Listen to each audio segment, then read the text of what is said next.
여러분 안녕하세요. 유리가 돌아왔습니다. 2020년부터 시작하는 유리멘탈의 심리학은 예전에 별로 말하지 않았던 저의 얘기를 좀 더 풀어보고자 합니다. 제가 심리학 전공자라고 말씀드렸는데요. 네, 저는 심리학을 전공했고요. 지금 노량진에서 강사를 하고 있습니다. 물론 전공은 심리학으로 강사를 하고 있습니다. 그래서 혹시나 궁금하시다면 제가 유리멘탈인 이유는 이름이 유리이기 때문인데요. 독고유리라고 쳐보시면 유튜브에 독고유리, 성격, 상담, 이상 이런 식으로 단어를 치시면 제가 강의하고 있는 내용이 올라올 건데요.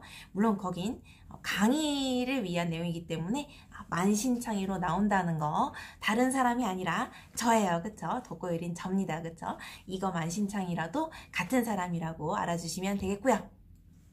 저는 진화심리에 굉장히 관심이 많아서 석사를 입학했습니다. 물론 학부 다닐 때 진화심리 수업을 들었는데 너무 재밌어서 석사를 진화심리를 하기 위해서 입학을 했죠. 그래서 저의 사담을 얘기를 해드리자면 진화심리는 남녀심리이기 때문에 당연히 섹스가 빠질 수가 없습니다.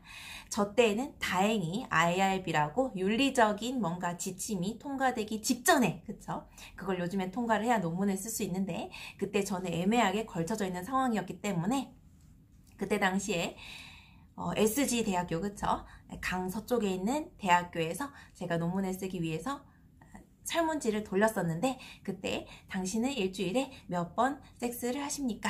라고 물었던 적이 있습니다. 물론 학생들이 다 심리학과에서 심리학과를 돌리기 때문에 학생들은 다 자기가 약간 좀 들키지 않을까라는 마음에 다 횟수를 빵으로 대학생이 빵일 수가요.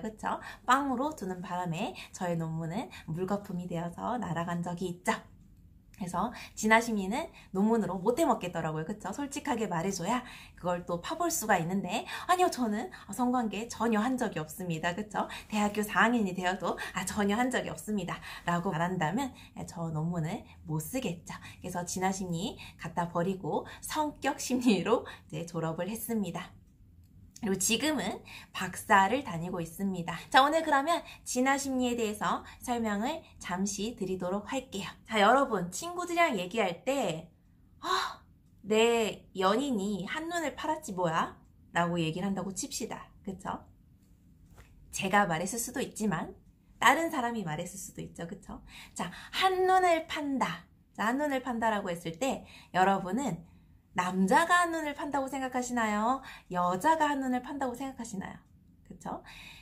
저는 사회심리를 전공했습니다. 그쵸? 사회심리의 특징은 뭐냐면요. 100명 중에 제가 손가락이 10개인 관계로 100개가 아닌 관계로 이렇게 할게요. 그쵸? 100명 중에 예를 들어서 80% 70% 그쵸? 100명 중에 70명, 80명이 어떠한 똑같은 행동을 했을 때 왜 그러는 걸까라고 파고드는 것이 사회심리가 되겠습니다.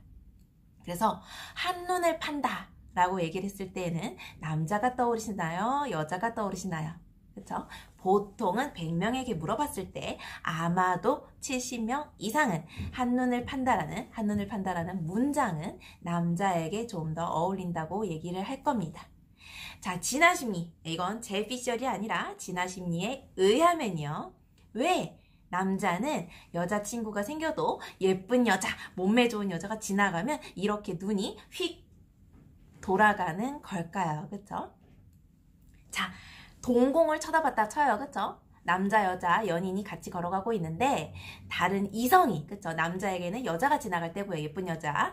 여자일 경우엔 잘생긴 남자가 지나갔을 때 물론 그래요. 요즘에 여자들도 잘생긴 남자를 쳐다보지만 이 동공이 휙 돌아가는 그거 실험을 했다 칩시다.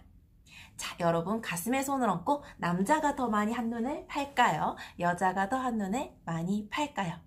상대적으로는 남자가 좀 더 휙 동공이 돌아갈 겁니다. 자, 그 이유를 진화심리에서 설명을 하자면 자, 여러분 이제 생물학적으로 빠집니다. 또 생물학적으로 빠진다고 해서 여러분 또 분개할 수 있는데 분개하기에는 우리의 신체적인 구조가 너무 다르다는 점 알고 이제 얘기를 좀 들어주시면 되겠습니다. 저의 비주얼이 아니에요. 자, 진화심리에서 남자가 한눈을 파는 이유는 매일매일 정자가 생성되기 때문이라고 설명을 합니다. 자, 매일매일 정자가 생성이 되고 요즘엔 물론 사회적으로 너무 힘들어서 아이를 안 낳으려고 하지만 옛날에 조선시대 때는 모든 왕들이 엄청나게 아이를 많이 낳았고 모든 가족이 6남매, 9남매, 10남매는 기본이었죠. 그쵸? 우리 어머님, 아버님 세대만 가도 6남매 정도가 기본으로 볼 수 있을 만큼 많았습니다. 그죠? 너무 많나요? 할아버지, 할머니까지 올라갈까요? 어쨌든 옛날에 할아버지, 할머니 때는 6남매라는 가족이 많았고요. 드라마도 6남매라는 드라마가 있었죠. 물론 요즘에는 많이 안 나와서 그런 제목의 드라마가 없지만요. 어쨌든 이제까지 우리의 역사, 인류의 역사에서 생산을 많이 하는 것이 중요했습니다. 그래서 남자는 아시죠? 죽을 때까지 정자가 수억 개씩 매일매일 생성이 되기 때문에 다른 여자분들을 임신시키기 위해서 한눈을 파는 그런 본능적인 기제가 몸에 남아있는 겁니다. 자, 그럼 반대로 여자는요. 여자는 태어날 때 약 400개의 난자를 갖고 태어납니다. 자, 200개, 200개라고 쳐요. 그쵸? 400개를 갖고 태어나는데요. 이 중에 200개 정도는 자연적으로 퇴화를 하게 됩니다. 그럼 남아있는 200개에서 다 쓰지 못하고 어쨌든 이 200개가 자, 오른쪽 나팔관, 왼쪽 나팔관에서 한 번씩 한 달에 난자가 나오는 것이 바로 여성의 생리가 되겠죠. 자, 그러면 남자는 하루에도 수억 개의 정자가 나옵니다. 그쵸? 펑펑 쓰겠죠. 여러분, 요술 램프에서 돈이 엄청 많이 나와요. 여러분 돈 아껴 쓸 거예요? 램프에서 매일 수억씩 나오는데 여러분 하루에 5만 원씩 쓸 거예요? 아니잖아요. 요술 램프에서 4억씩 돈이 나오면 그래도 오늘 많이 쓸 거잖아요. 왜? 내일도 나올 거니까. 자, 반대로 여자는 그쵸? 일생에 400만 원을 갖고 태어났는데 200만 원을 생활하다 썼어요. 그쵸? 나머지 200만 원으로 한 달에 한 번씩 10,000원씩 나옵니다. 아끼게 되겠죠. 그쵸?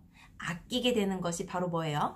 안정을 추구하는 겁니다. 나 많이 못 써. 너처럼 하루에 2억 개씩 못 써. 나는 지금 400개 태어난 거에서 200개 없어지고 200개로 지금 한 달에 하나씩 받고 있는 상황이야. 절대 못 써. 자, 그러면 자, 못 쓰게 되면 아무래도 행동이 이렇게 되겠죠. 그쵸? 그러면 이 아까운 그쵸? 200개 다 쓰지도 못하고 200개에서 한 달에 한 번씩 나오니 아까운 난자를 어떻게 써야 돼요? 소중하게 써야 돼요. 그쵸? 그렇게 되면 어떻게 돼요? 남자를 까다롭게 고르기 시작합니다. 그래서 어떤 현상이 나타나나요? 이제 남자분들이 들이대는 현상이 나타나고요. 그쵸? 클럽이나 나이트에 가게 되면 남자분들이 몇 시에 오셨어요? 몇 명이서 오셨어요? 들이대는 현상이 나타나고요. 여자는 약간 새침하게 뭐 9시에 왔어요? 10시에 왔어요? 이런 식으로 이제 약간 새침하게 되는 거죠. 왜? 나는 몇 개 없으니까 굉장히 아끼게 될 수밖에 없다 라는 내용을 오늘 여기까지는 진화심리의 생물학적인 근본 원리에 대해서 설명해 드리고, 만약에 여기서 반발을 하신다면 야 미쳤냐, 정자가 수억 개라고, 그쵸? 난자가 몇백 개를 한 달에 하나씩밖에 안 나온다고 남자는 한눈 팔고 여자는 엄청 조신하고 말이 되냐 얘기하신다면, 요즘엔 그러면 애들이 왜 적게 태어나냐, 옛날에 6남매 10남매였는데 요즘의 현상이랑 다르지 않냐 라고 얘기하신다면, 여러분 하나 말씀드리고 싶은 게 있어요. 저는 부산 태생입니다. 그렇죠? 학교를 서울로 올라오는 바람에 이제 서울에서 오래 살게 되었는데요. 태어나서 단 한 번도 실제로 뱀을 본 적이 없어요. 여러분 중에서도 혹시 시골에서 산에서 자라신 분이 아니라면 뱀을 실제로 본 적, 동물원 빼고 합시다. 그쵸? 동물원 빼고 뱀을 실제로 본 적은 없을 겁니다. 하지만 만약에 우리가 산을 가다가 뱀을 만났을 때, 물론 학습의 영향도 있겠지만요, 갓난 애기들이 학습을 하지 않고, 그쵸? 엄마가 뱀은 무서운 거야 학습하지 않고, 굳이 서울에서 태어났는데 엄마가 애기한테 뱀의 무서움에 대한 교육을 많이 할 필요 없죠. 그쵸? 동물원에 가야 볼 수 있으니까요. 하지만 그 갓난 애기가 서울에서 태어나서 가다가 만약에 뱀을 봤을 때 깍! 합니다. 그쵸? 왜 깍 해요? 인류의 유전의 역사죠. 그쵸? 인류가 다음 세대에 너의 생존을 위해서 무서운 것들을 피해야, 그쵸? 피해야 목숨을 살아남을 수 있고 나의 유전자가 대대손손 내려갈 수 있기 때문에 무섭고 독이 있는 물질들은 사람이 피하게끔 설계가 되어 있습니다. 자, 뱀이 무섭다고 학습받지 않아도 뱀에 대한 두려움을 갖고 있습니다. 자, 그래서 제가 아까 말씀드렸듯이 인간은 유전을 통해서, 그쵸? 살아남아야 된다는 것을 선조들이 점점 내려줬기 때문에 무서운 물질과 독성 물질이 있는 것들은 피하게끔 설계가 되어 있습니다. 자, 그런 것처럼 여성과 남성의 몸도 다 그렇게 설계가 되어 있는 거죠. 오스트랄로피테쿠스부터 있었던 그러한 유전적인 습관을 바꿀 수 없다는 거죠.